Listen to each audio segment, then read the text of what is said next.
En el capítulo anterior, ataque republicano en Teruel. Asume Negrín y la República inicia una estrategia militar y política más agresiva. Sus ejércitos ocupan Teruel y se toman medidas para consolidar el frente interno.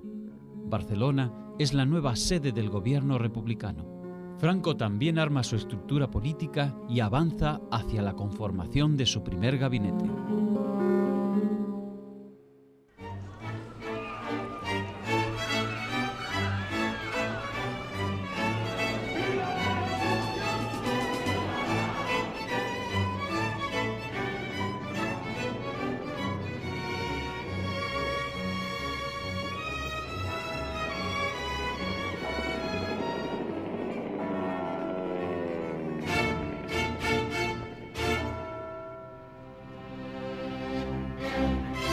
Una sociedad en guerra.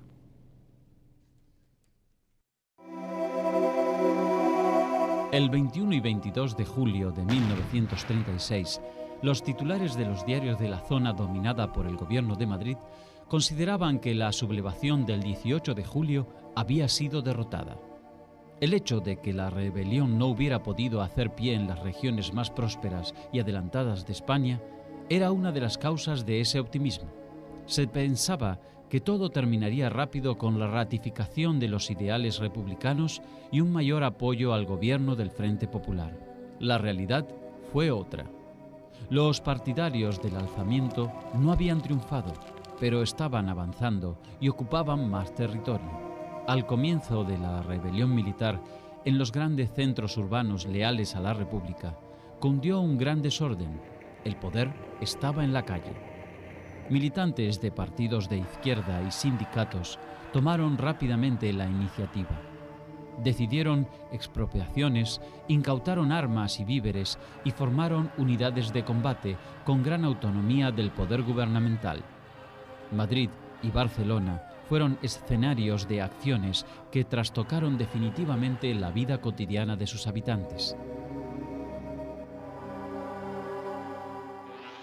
La gente empadronada se organizaron, en concreto en Madrid, se organizaron comités de vecinos.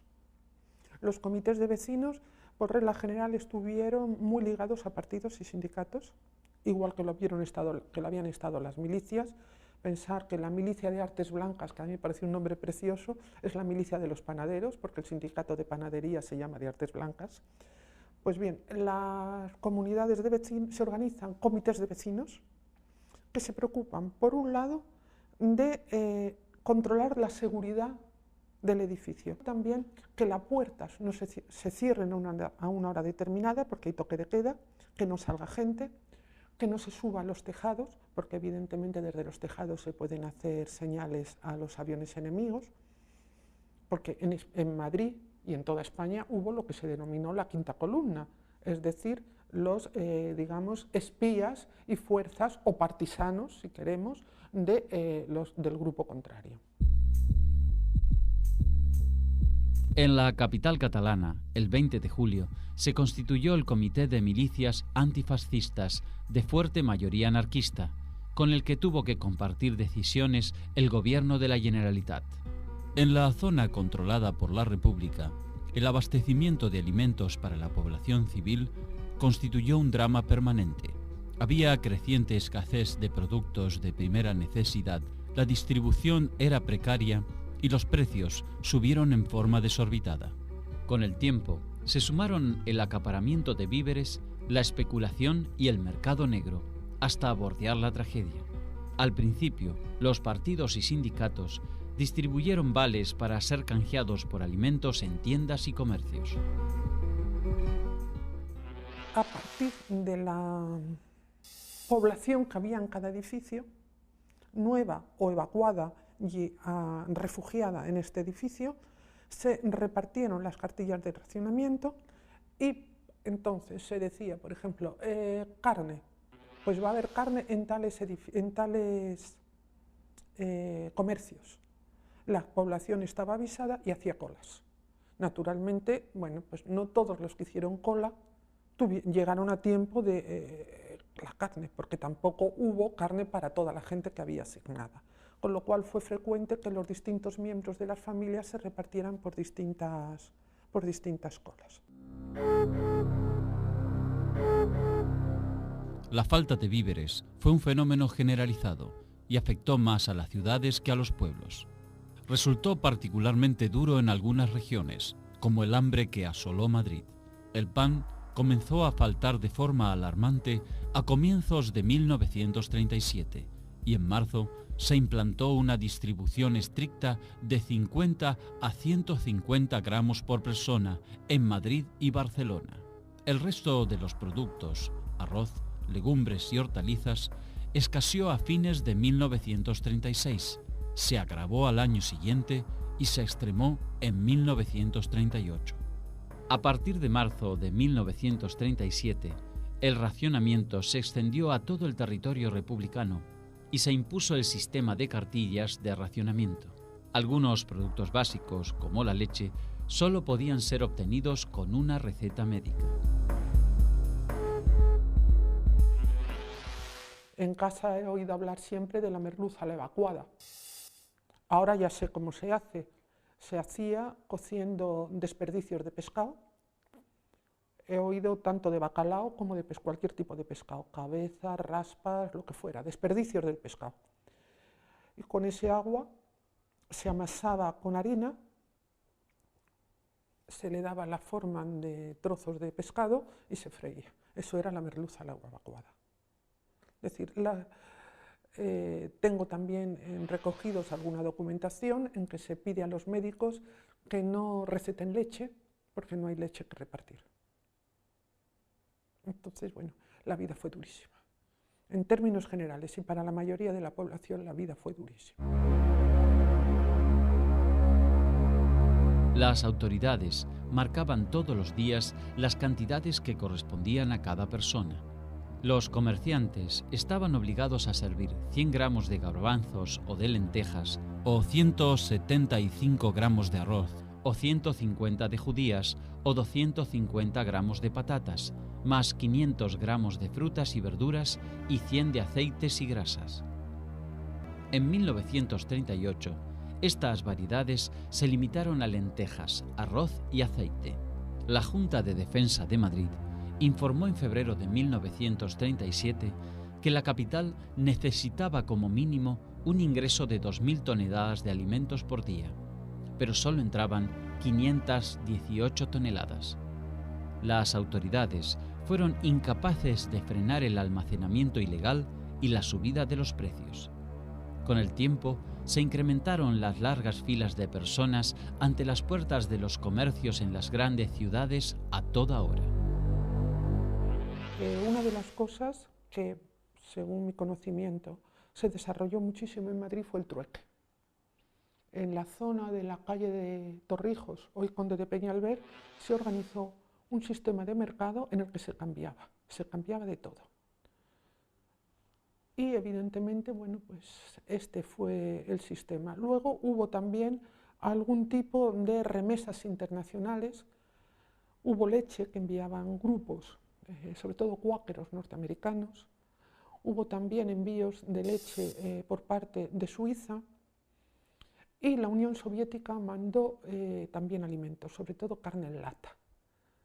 Si leemos las memorias de la gente de la época, si repasamos la prensa, yo en algún momento he publicado una receta que dice cómo hacer mayonesa sin huevo. En la zona nacional, la situación fue otra y sirvió de base para la propaganda política de los sublevados.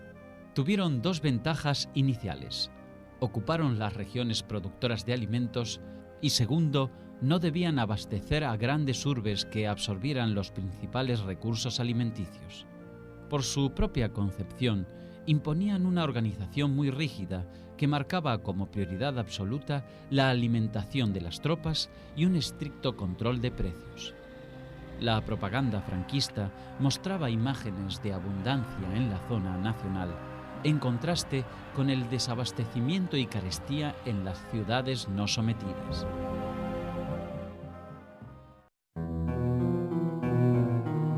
El estallido revolucionario que se produjo en la zona republicana apenas se supo del pronunciamiento militar, transformó las estructuras productivas. Hubo una atomización de la economía en los sectores que cayeron en manos de quienes buscaban la colectivización, como los anarquistas. Los socialistas y comunistas querían un mayor control del Estado, pero la actividad económica nunca volvió al ritmo anterior. La fuerte presencia sindical obligó a los gobiernos, en algunos casos, a adoptar medidas de emergencia. En Cataluña, donde el peso del movimiento anarquista era considerable, la Generalitat decretó aumentos de sueldos, reducción de la jornada laboral, rebaja en los alquileres y, sobre todo, la colectivización de las empresas. La abolición abrupta de la lógica capitalista también generó un inusitado descenso en la productividad laboral. La excepción se produjo en el País Vasco, reducido a poco más que Vizcaya, donde el control del moderado Partido Nacionalista Vasco impidió alteraciones extremas en la vida cotidiana de sus habitantes, por lo menos hasta que la guerra golpeó sus fronteras. En un primer momento la producción tiene que seguir adelante y se crean comités de empresa, comités obreros que llevan adelante la gestión. Esta gestión, en los casos de pequeñas empresas, muchas veces es el antiguo patrón, el antiguo propietario, el que la asume con la aquiescencia o la solicitud de los obreros. En el caso de empresas de una cierta magnitud, aparecen colectivos en los cuales rápidamente se toma la dirección a aquellos grupos que, fundamentalmente combativos y organizados, anarquistas, por ejemplo, posteriormente comunistas, van a tomar la dirección. En el campo de la industria, pues, aparecerán unas consejerías de la Generalitat y aparecerán unos organismos nuevos que van a impulsar toda la movilización de la industria hacia los abastecimientos y hacia la creación, potenciación de la industria de guerra. En Madrid, la exaltación revolucionaria inicial iba a dejar paso a preocupaciones más cotidianas. El dinero comenzó a escasear al ritmo del avance de las columnas africanas y empeoró el desabastecimiento de productos de primera necesidad. A su vez, la presencia de heridos ante un frente demasiado próximo obligó a adoptar medidas sanitarias extremas, y la llegada de refugiados de los pueblos, así como la evacuación masiva de los habitantes de los suburbios, generaron hacinamiento y desamparo. 2 meses después del pronunciamiento, las bombas de los aviones impactaban sobre la capital, que en adelante recibiría también el fuego de artillería. De las alegres excursiones a Toledo para ver el sitio del Alcázar, se pasó a los gestos de alarma y a la decisión de resistir a cualquier precio. La consigna de "no pasarán" se transformó en un símbolo de la determinación de sus habitantes, pero también de sus sufrimientos. Madrid vivió desabastecida y pasó hambre y privaciones durante los 997 días que duró el asedio.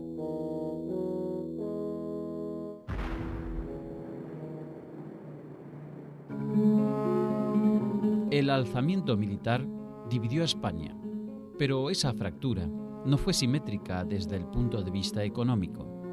Los republicanos conservaron los centros industriales y mineros del País Vasco, Cataluña y Asturias, además de los núcleos urbanos densamente poblados. Los nacionales, por su parte, extendieron su dominio sobre regiones de explotación agrícola-ganadera y su control sobre las aguas territoriales les permitió un acceso fácil a los recursos pesqueros. Los republicanos tuvieron fuertes descalabros económicos con la colectivización de tierras en Aragón y Valencia, mientras que el avance rebelde implicaba, en las provincias conquistadas, una rápida vuelta a los sistemas de explotación previos a la guerra. A grosso modo podríamos decir que la España nacional se queda con los campos, por lo tanto no tendrá problemas de subsistencias porque podrá disponer de recursos agrarios suficientes para abastecimiento. La España republicana, sintetizando, se queda con la periferia y tendrá necesidades de abastecimiento. ¿Por qué? Se produce un bloqueo de la península que es necesario referirse a ello. Durante la Guerra Civil Española hay un bloqueo. El estallido del conflicto produjo en los dos bandos problemas similares en la producción de elementos bélicos. España no tenía una industria de guerra significativa en 1936 y sus pertrechos eran limitados.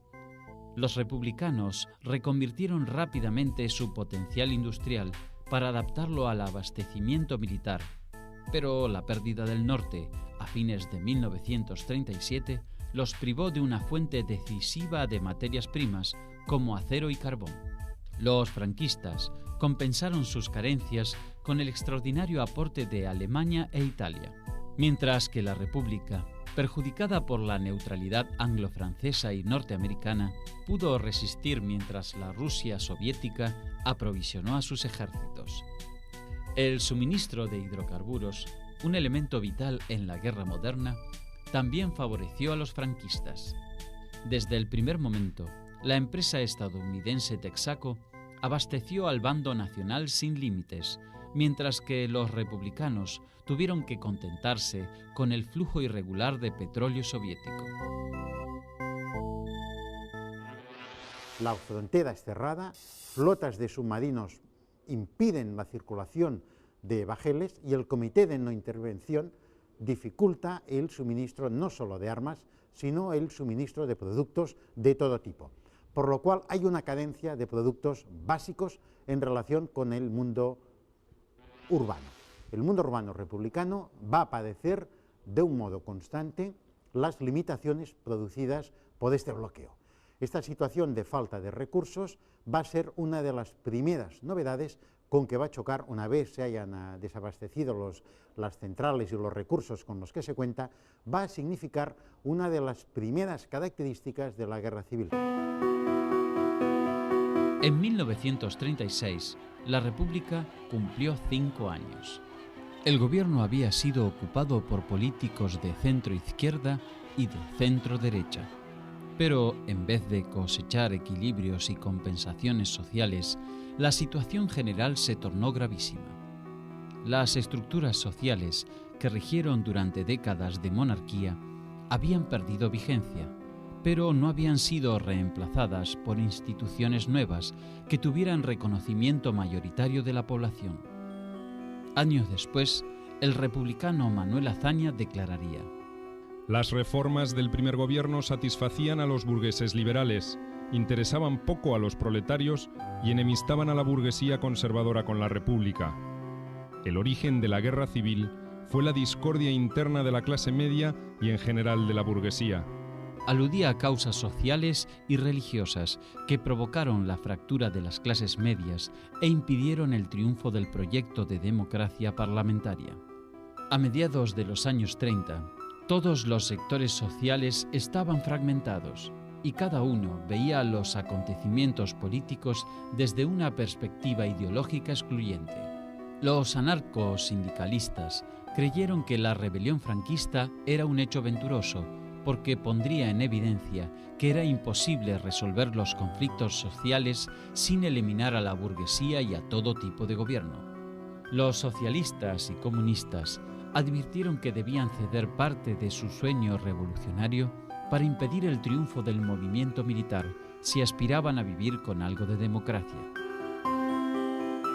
Los enfrentamientos políticos fueron uno de los lastres que tuvo en la zona republicana y que le costaron muy caro porque no hubo nunca aquí una unidad de criterio, hasta el final probablemente, una unidad de criterio y una unidad de doctrina que impusiera unas normas para ganar la guerra. Ese fue el dilema que se planteó aquí y que lo representaban por un lado los comunistas y por otros anarquistas. Los comunistas decían, primero ganar la guerra y después hacer la revolución. Los anarquistas, primero hacer la revolución, porque haciendo la revolución tenemos ganada la guerra. El dirigente de la Revolución Rusa, León Trotsky, con su habitual estilo contundente, escribió una semana después del pronunciamiento militar: el Frente Popular creó las condiciones favorables para la victoria del fascismo, al adormecer a obreros y campesinos con ilusiones parlamentarias, paralizando su voluntad política. La política de alianzas con la burguesía va a costarle caro a la clase obrera. Años de sufrimientos, de sacrificios, sino décadas de terror fascista. La Guerra Civil Española fue bastante más que un gran enfrentamiento entre clases sociales. La realidad mostró que la fractura era mucho más compleja que un mero choque frontal entre burguesía y proletariado. No había un bipartidismo definido al comienzo del conflicto. La polarización fue una consecuencia del enfrentamiento bélico. Dentro de cada uno de los bandos se registraron duros choques aún después de que hubiera comenzado la guerra. Este fraccionamiento político y social afectó sobre todo al sector republicano. En el lado republicano, las milicias están formadas fundamentalmente de personas, ¿no? Normalmente son trabajadores del campo de la ciudad, jornaleros, trabajadores, obreros, y por adscripción política, y después sectores de clases medias.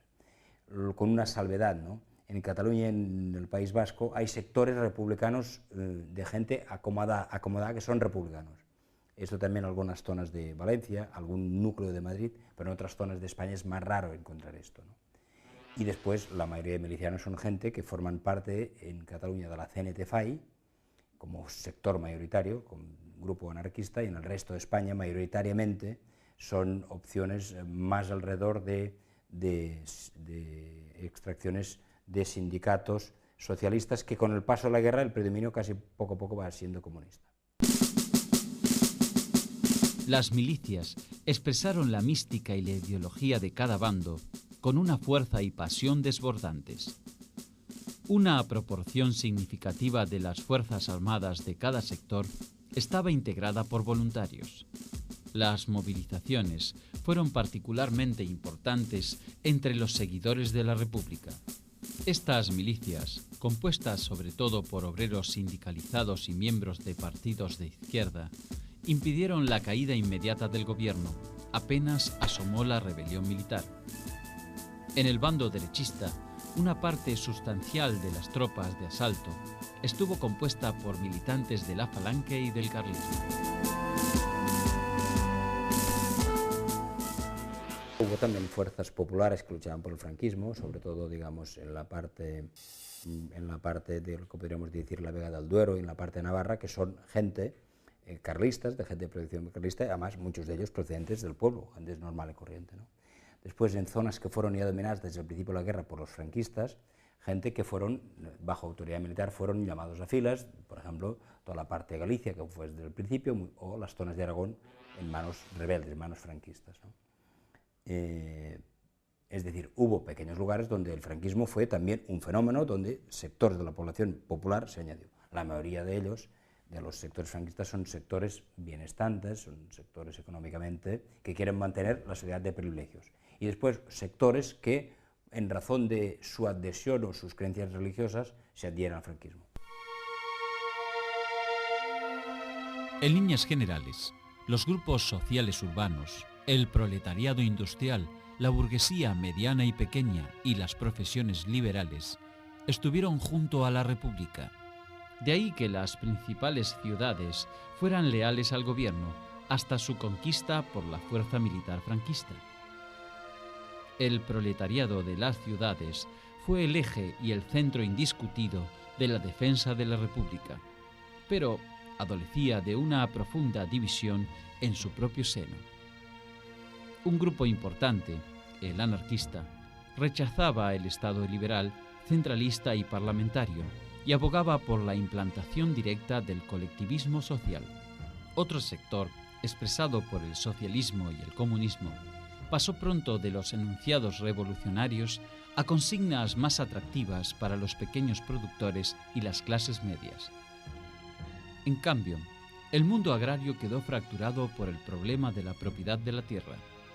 De un lado, los dueños, y del otro, el campesinado sin posesiones. La sublevación triunfó en las zonas donde había predominio de propiedades pequeñas y medianas y casi no existía el campesinado sin tierras. Así ocurrió en Galicia, Navarra, Castilla-León y la mayor parte de Aragón. En el territorio típico del latifundio, como Andalucía, la sublevación militar triunfó por la falta de organización que imponía el anarcosindicalismo y su carencia de coordinación con el sindicalismo obrero. En el campo, la sublevación derrotó al proletariado campesino en la casi totalidad del territorio.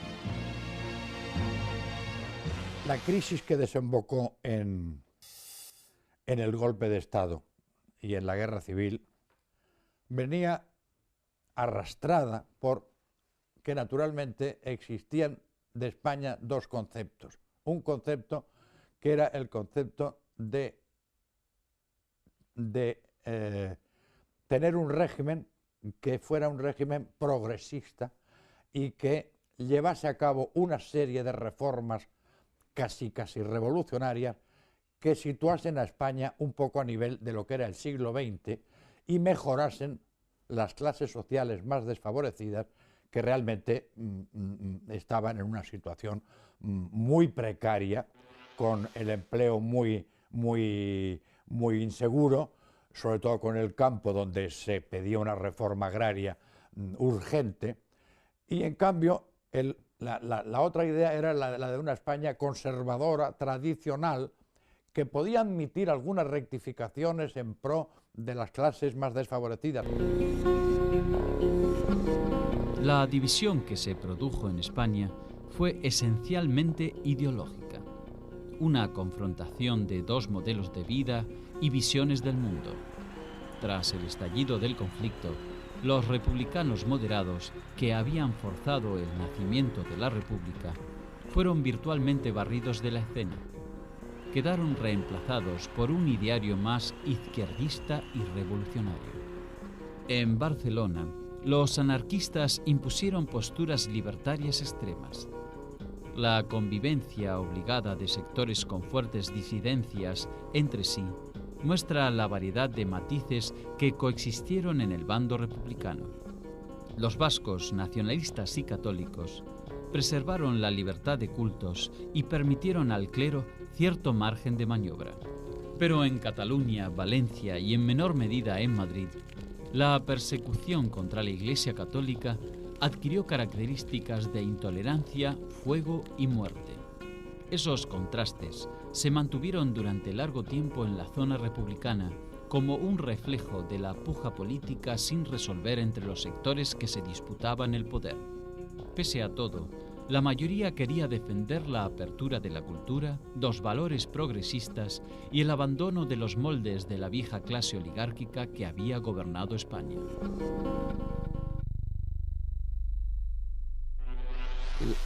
La condición de pobre en España era una condición admitida. A los pobres se les iba a dar algo, ¿verdad? Porque se reconocía que según la estructura social de un liberalismo económico, pues había una clase que era una clase pobre y que había que de cuando en cuando darle algunos donativos. Los otros, claro, la otra parte lo que pretendía no eran donativos ni caridad, lo que pretendía era justicia social.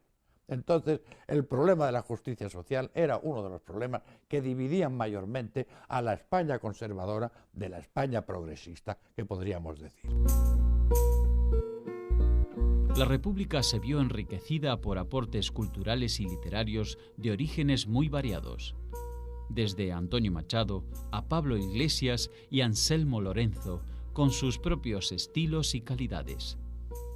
El ideario republicano estuvo presente en diarios, en libros, en carteles que contenían un esfuerzo propagandístico singular para la época y en un despliegue notable de actividades culturales tanto en el frente como en la retaguardia. En muchos casos, como el de escritores y poetas, León Felipe, Miguel Hernández, Rosa Chacel o José Bergamín, ese compromiso no será tan fogosamente militante como el de Rafael Alberti. Las encuestas sobre qué querrás tú ser, qué querrás hacer tú cuando acabe la guerra. La mayoría debido al clima que se había creado, todo el mundo quería estudiar, quería ser algo. Los hombres de carreras, abogados, médicos que estaban con la República, estaban también codo con el pueblo. Y todo eso hizo que realmente hubiera un esfuerzo muy bonito y muy noble para conseguir que la gente se interesase. Alberti, Miguel Hernández, los poetas que estaban haciendo la República, Pedro Garfias, todos ellos hacían recitales de poesía ambulantes, ¿comprendes? Y en eso hacían que la gente empezase a interesarse, a oír una voz nueva y a oír unas cosas, un mensaje nuevo, que es el que les ilustraba a ellos y los que le hacía aspirar a conseguir una cultura. En el bando nacional, las razones ideológicas tuvieron parámetros más directos y precisos para justificar la rebelión. Era unánime explicar que todo se había hecho en defensa de los valores tradicionales. Había convicción de que el orden y la autoridad fueron necesarios para salvar a la patria de la anarquía. Era una lucha para rescatar a la España cristiana de la barbarie marxista y el ejército era la columna vertebral de esa cruzada. A diferencia de lo que ocurrió en el campo republicano, en el franquismo los intelectuales actuaron con un absoluto compromiso militante, aunque sometidos y dirigidos desde una jerarquía verticalista. Lo demostraron los casos de José María Pemán y Josepe Martín, el encargado de la educación media y superior en la Junta Técnica de Burgos. Lo cierto es que la mayoría de los intelectuales que se comprometieron con la República, hay como una especie de prueba del 9, ¿no? De una prueba que se puede mostrar. Todos los que tuvieron que exiliarse y no pudieron volver, estos eran realmente antifranquistas. Muchos otros hicieron cosas rarísimas, pero como han tenido gran proyección histórica y literaria, pues en fin, es indudable de que personas como Picasso, que vivía fuera ya, su compromiso con la República, personas como Miró, que nunca se aceptaron al franquismo, pero hubo otras que sí, algunas sorprendentes. Por ejemplo, gente que se adaptaron de una forma, no discuto sus méritos académicos científicos, pero en aspecto político, Gregorio Marañón tuvo una actitud más que la historia le condena mucho. Incluso Jorge Guillén, que tuvo unos años de adaptación al franquismo, después se fue porque no podía vivir en la España franquista, pero cuidado, El tema educativo tuvo preeminencia en ambas zonas. En el bando republicano, la eliminación de la influencia religiosa en vigor a partir de la Constitución Republicana de 1931 adquirió una importancia trascendental una vez estallado el conflicto. En el franquista, esa influencia fue restablecida de inmediato como parte indisoluble de esos valores tradicionales que pretendían preservar. Posteriormente, el ideario falangista incorporó esos principios dentro del ideario del régimen y el mensaje fue mucho más monolítico, propio de un Estado totalitario, aunque compartiendo el espacio ideológico con los católicos. La mujer en la guerra, una cosa que es muy importante, la mujer en la guerra, pues de golpe y porrazo, es la que tiene que tirar adelante las fábricas, la que tiene que trabajar en las fábricas, la que tiene que llevar el peso, no solamente a la sociedad, porque el hombre está en el frente, sino que muchas actuaciones están en función de que la mujer es la que tiene que responder al funcionamiento de una sociedad en guerra que tiene muchas necesidades. Y lo cierto que esto provocó un cambio, una apertura muy grande en esta mujer en aquel momento. Un factor decisivo para la definición del conflicto armado que estalló en 1936 fue la posición que adoptó la jerarquía de la Iglesia Católica. El tema religioso contribuyó como pocos a la polarización ideológica de las dos Españas.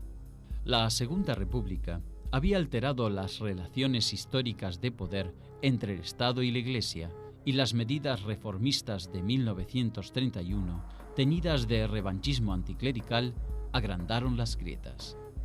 El sector mayoritario del catolicismo había mantenido una posición de creciente enfrentamiento con la República en el primer bienio, pero se replegó durante el gobierno de las derechas a un discreto segundo plano.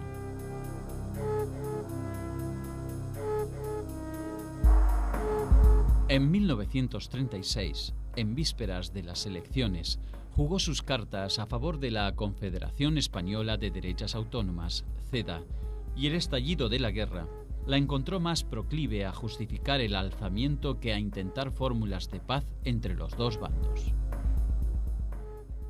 Los bandos de declaración de estado de guerra, en todos los sitios donde hay alzamiento, no hay ni uno solo que menciona la religión. Defensa de la Iglesia, defensa de la religión, Dice que es contra el bolchevismo, contra los separatismos, por la dignidad de la patria, por el honor, ¿no? Pero nada de esto. Pero en muy poco tiempo se convierte en guerra de religión. ¿Por qué?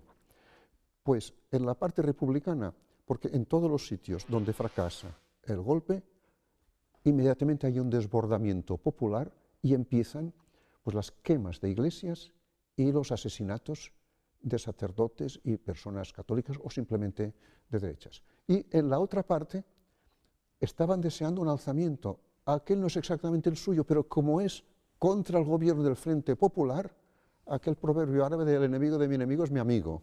Entonces se les echan en brazos. No fue el grupo militar sublevado el que pidió el apoyo de la Iglesia en estos primeros momentos, es la Iglesia que se echa en brazos de los militares. Con la aparición del conflicto, el tema religioso se convirtió en uno de los más decisivos en el alineamiento de ambos bandos. En la zona republicana, la Iglesia fue perseguida y sus actividades prohibidas. En el territorio de los sublevados, el clericalismo y el espíritu de cruzada se revelaron como elementos políticos de primera importancia para la captación de adeptos. A 2 meses de la sublevación, 11 diócesis se pronunciaron por la acción militar y 3 de ellas ya hablaban de cruzada contra la descristianización. La réplica republicana fue durísima. A lo largo del conflicto fueron asesinados unos 6.800 clérigos, de ellos 13 obispos. El 80% murieron durante los primeros meses de la rebelión militar. La situación fue particularmente crítica en algunos distritos manejados por los anarquistas catalanes, como Barbastro y Lérida, donde fueron eliminados entre el 65 y el 87% de los sacerdotes seculares. En el sector republicano desapareció la libertad de culto y se cerraron los edificios eclesiásticos.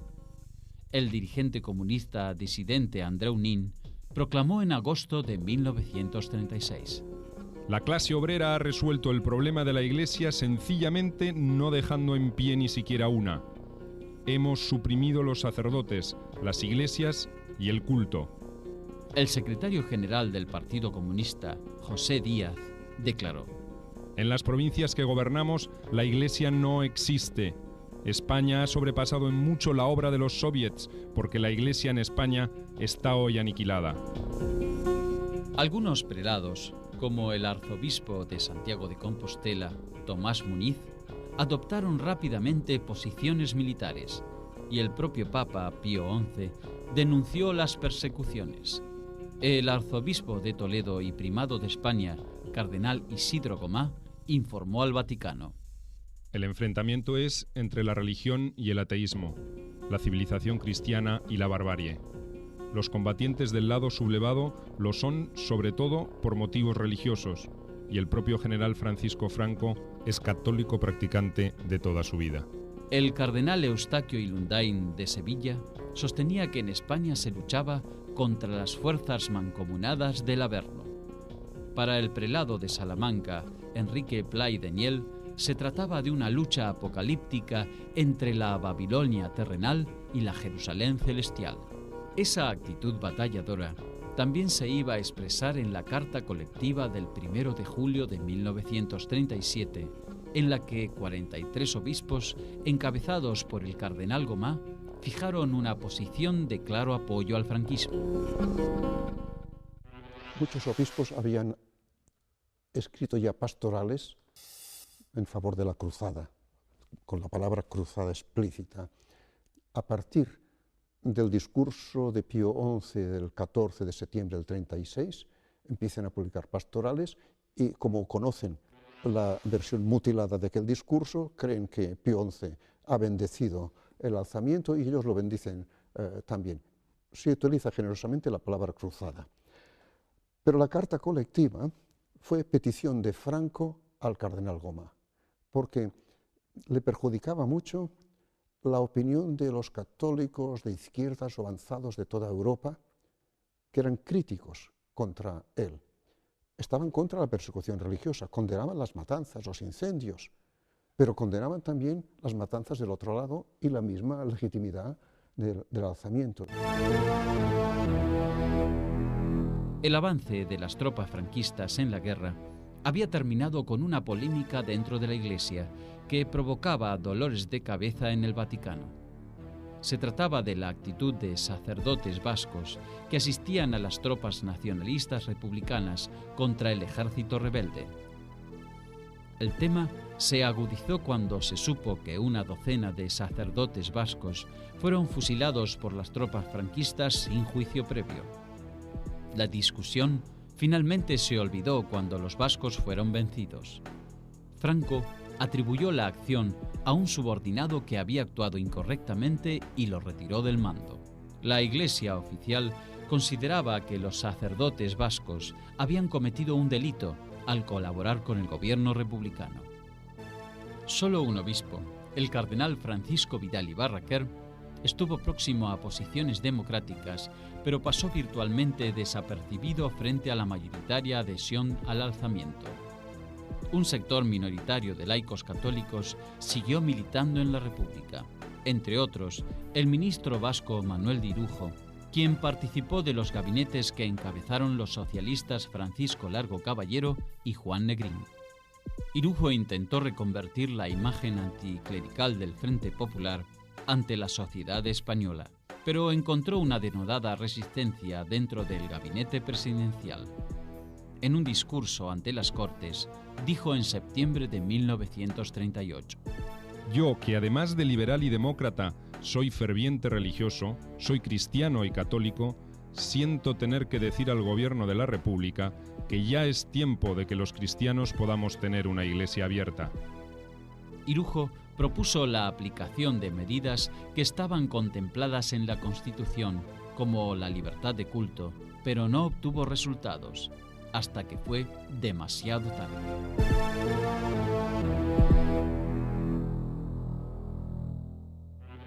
La actitud de Pío XI ante la persecución religiosa en la zona republicana y también la persecución de los católicos vascos contrarios al alzamiento, pues es la misma, de condena de estas muertes. En el caso de la zona republicana, ya en el Observatorio Romano habían salido algunos artículos denunciándola. Los relatos de los prófugos tienen en Roma una gran caja de resonancia. Yo lo compararía con lo que pasó con la Revolución Francesa. Los aristócratas o los obispos emigrados al otro lado del Rin o a Inglaterra actúan de caja de resonancia del terror revolucionario, ¿no?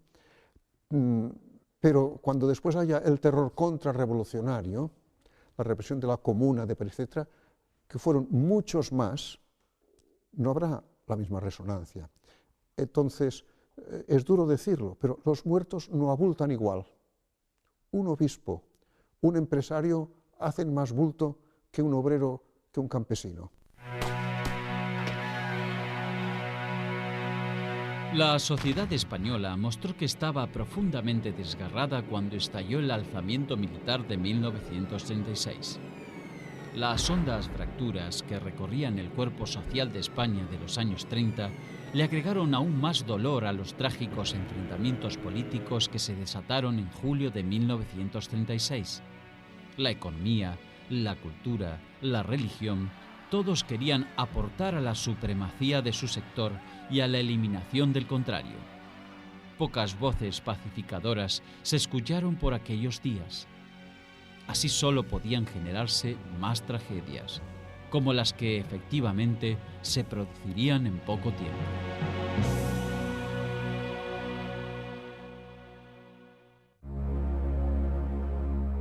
En el próximo capítulo, de la Alfambra al Ebro.